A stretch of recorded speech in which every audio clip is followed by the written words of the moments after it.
Hello, my name is Florian Eckersdorfer, and I'm going to talk about the golden age of continuous integration. And yeah, I'm going to explain what I mean with that. So I'm writing code for 17 years now, and since 8 years I even get paid for it. And today was my last day at alpineresource.com, where I worked as a backend and frontend developer for those 8 years. And I will start as a frontend developer at Kiveno on Friday. And yeah, if you have any questions or want to reach me, the slides will be up on speaker deck, and Roland will also put the video online. So yeah. So what is continuous integration? First of all, so the traditional meaning is it just means you commit and push several times a day, because when the concept was invented, it was not typical that you integrate all your code every day. It was just like, okay, once the project was finished, each developer would merge by hand the code together. So it was really a great concept to have continuous integration. Yeah, because that was not a common practice how we develop today. And but was really what we learned really fast was that we need to have tools. So we need to do something after we push our code. And what we mean with continuous integration today is what happens with our code after we push. Basically, for most of us, this means running tests, checking code style, initiating code reviews with probably all committers in the pull request or something like that. And then, for some systems, deploy or whatever. So just some examples. So, and yeah, we can't do this by hand anymore because our code bases are really huge. So we need tools for that. And yeah, if you're around for a while, that looks something like this a few years ago. And what I mean with the golden age, so the painter Lucas Kranich the Elder depicted this. Naked people running around in a beautiful garden. Also some animals. Yeah, but what I mean with this is kind of like this, GitHub, and all these nice new tools that make it really easy, really fast to set up a continuous integration, even for small projects. Because, for example, if you have like a small one-person shop and doing one project, it's really a pain in the ass to set up everything on your own server, code checking, everything for each project that maybe runs only for 2 weeks or something like that. So with these cloud tools, it's really easy to do that really fast. So let me give you an example of how such a process could work. So in this case, I have so this is one of my PHP projects because I set up everything here. And this is a pull request for this project. And you can see here that GitHub is kind of pinging all these services that I set up. And they're doing now their stuff. And we can already see that like the style checking, StyleCI, is already failing. So we can look at StyleCI, and they give us a really nice overview. And I don't know if the contrast is big enough, but you can see here are some blank lines or some spaces too much and such stuff. And then I can just create a pull request with these fixes automatically using StyleCI. So if I commit and push these changes, we can see that our changes pass.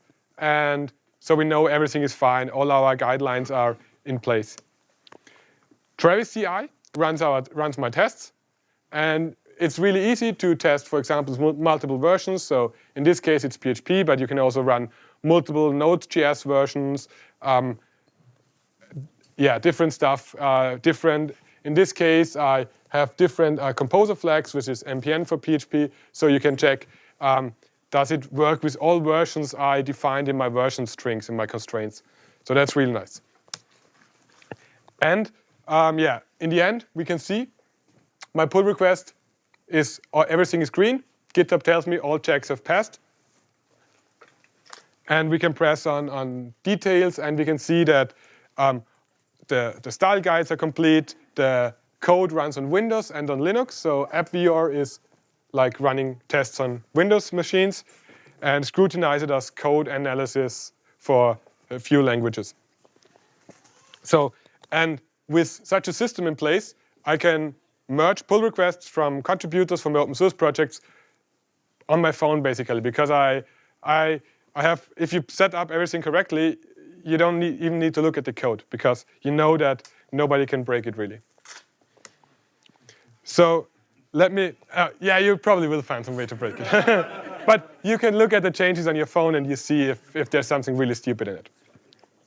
So I want to present now some of the services. So if you want to try it yourself, you can look at those. Some general CI services. And what I mean with this is basically they give you a virtual machine where you configure the environment. So you, I don't know, install databases or libraries and such stuff. Then you build your project. And then you run your tests or deploy. And it's a virtual machine, so you can do basically anything on it. But it's also a virtual machine that only runs for a really short time. And as soon as you're finished, it will be destroyed. And when you have a new build, if you add a new commit to the pull request, or if there's a new pull request or whatever, it will create a new virtual machine. So I think in the open source world, the most famous is StyleCI, which gives you Linux virtual machines. And also OS X machines if you have iOS or Mac projects. AppVeyor is a Windows thing. So if you're doing Windows stuff or writing PHP code and you have a lot of users that complain that it doesn't work on Windows, or Node code and users complain that it doesn't work on Windows, then you can set up tests there. CircleCI is kind of the same as StyleCI. There are a lot of these services. And CodeShip is an Austrian company, and they have Linux containers and virtual machines, and also they support Docker, so you can just put your Docker images there, which is really nice. If you have already Docker images set up, you can just deploy them there and then run all your tests there, and you don't have to create a separate configuration for your CI environment. So for code coverage, you have Scrutinizer, which does PHP, Python, Ruby, Coveralls, which does Node and Ruby and Python and a lot of other stuff. And CodeCuff basically does everything. So I don't know. I haven't found a language that is useful and is not covered by them. You can do dependencies. And version I is also for most package managers that are available, NPM, Boa, and so on. And Greenkeeper is really nice. It's only for NPM. But basically what it does, it creates a pull request with updated dependencies if a new version is released. And then because it creates a pull request on GitHub for you, the pull request will trigger all these other continuous integrations, for example, your StyleCI build. And so you immediately know if this new version of this NPM package works for your project or not. And you can then decide, should I upgrade or not? That's really nice. So what are your requirements if you want to dive into this world? So most of these services support GitHub. Some of them require it. Some have support for Bitbucket or GitLab or other Git or version control systems, Mercurial and so on. But yeah, pull requests, you need to have some system which has the concept of pull requests in it. Because otherwise it doesn't, a lot of these systems doesn't make really a lot of sense. So the advantages of moving this stuff into the cloud away from your own environment is that they most of the time have a better UI. And they offer great integration, especially into GitHub.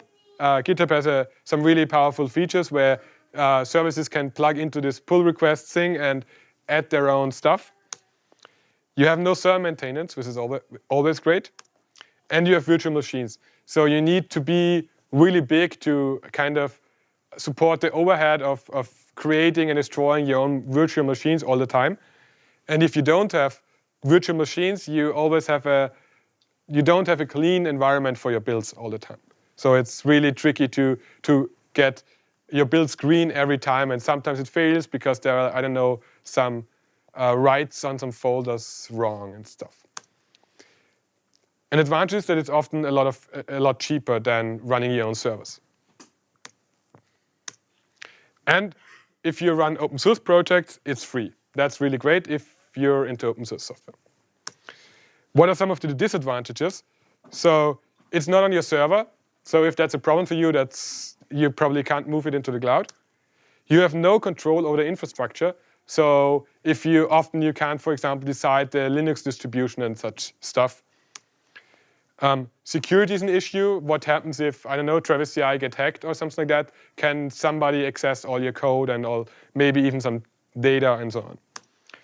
And of course, price is also a problem because it's sometimes a lot more expensive to buy cloud services than to run your own servers. It really depends on how big you are and what your requirements are. And one really annoying thing is that you have to create a config file, for example on Travis, where you set up your build. I don't know, install this MySQL database, select this node version, and so on. Then you commit and push. Then it fails, you fix the config file, and you commit and push. Fix config file, commit and push. Yeah, that can go on for some while. But that's only happens once.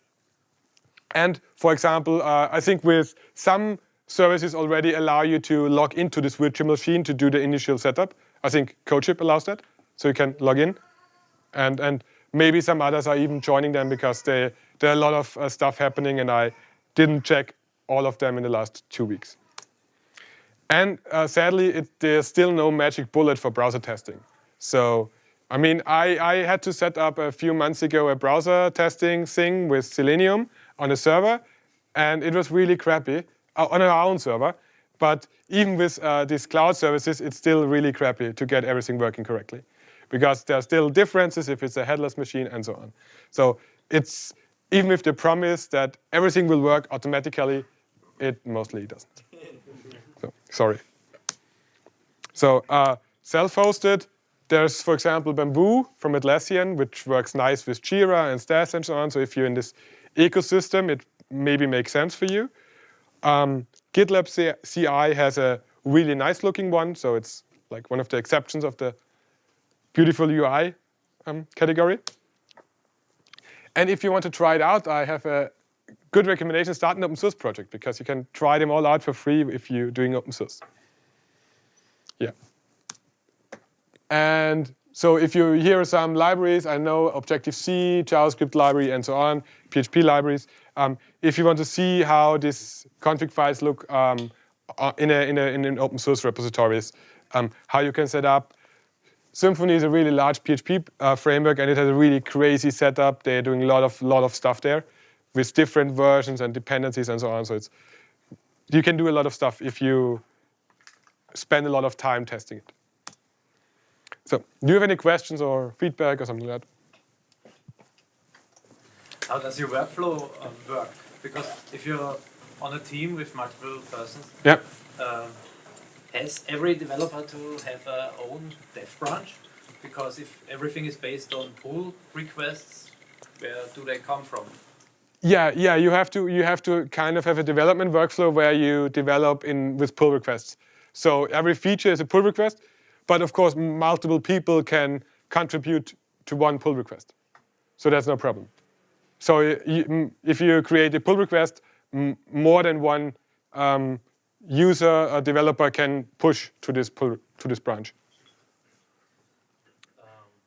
So you don't need to have, like on GitHub, if you do a pull request for an open source project, you fork it into your own repository, and then only you have like push access to it. But if you in a company, I know, for example, at my last company, we created the pull request branches in our main repository. So not every user had his own fork. Yeah. But still you have to work with GitHub. There's no way to... No, it depends. So it depends on the service. For example, if it supports other stuff, it supports other stuff. So it depends on the exact service you're using. For example, I think Greenkeeper, the dependency tool, works only with GitHub. But Travis CI works with basically everything. And is there a Git way to do it without some UI, just from the command line? I mean, what do you mean command line? I mean, I want to work from my command line. That's Yeah, you work from your command line. You push and I then have to go to the browser and click on create pull request and do No. the Okay. no, there are tools. So, but it's just like it depends on what client or there are tools to create pull requests. Even for GitHub pull requests, there are tools to do it on the command line. But that has nothing to do with the continuous integration that's running then, because if you push to the server, it pushes to the server. The CI runner, it just does the checks based on the test suite, based on the tests. Yeah. Okay. So why do you have to push them to the GitLab to the CI server if you can run your tests locally, can't you? And then push them. Yeah, but the idea is that they are run like all the time for all developers in the same environment where they can control it, so that you don't necessarily have to trust the developer, or I don't know, the developer rushes home because he needs to get to this meetup and pushes and forgets to run the tests before for these instances. Or two developers push code that is conflicting. Such stuff you can test with this. And for long-running tests. Yeah. If you have a thing which runs half an hour, and your computer, every time you commit something, starts a half an hour thing, it's annoying. So in my last company, our tests would run a long time because it's like code from 8 years, and it's a really, really huge project and all in one repo. So we didn't execute all the tests on a daily basis or on each commit.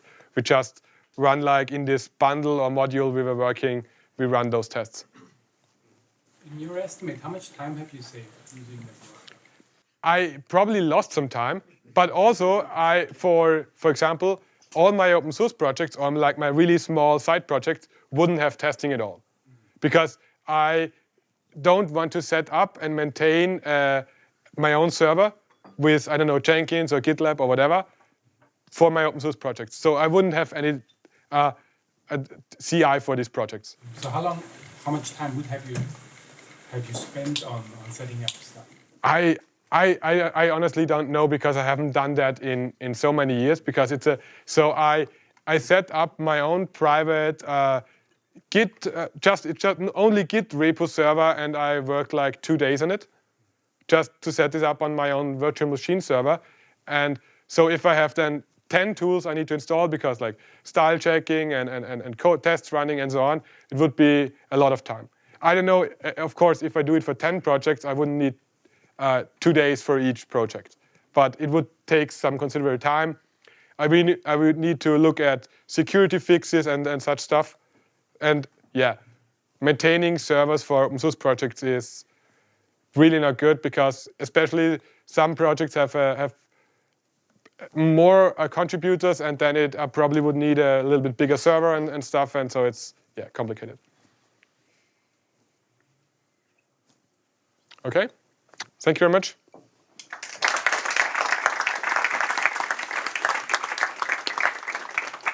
Thank you for watching this talk. Down below you can find our channel ViennaJS, where you can find a lot of different videos about front-end and back-end JavaScript, and feel free to subscribe.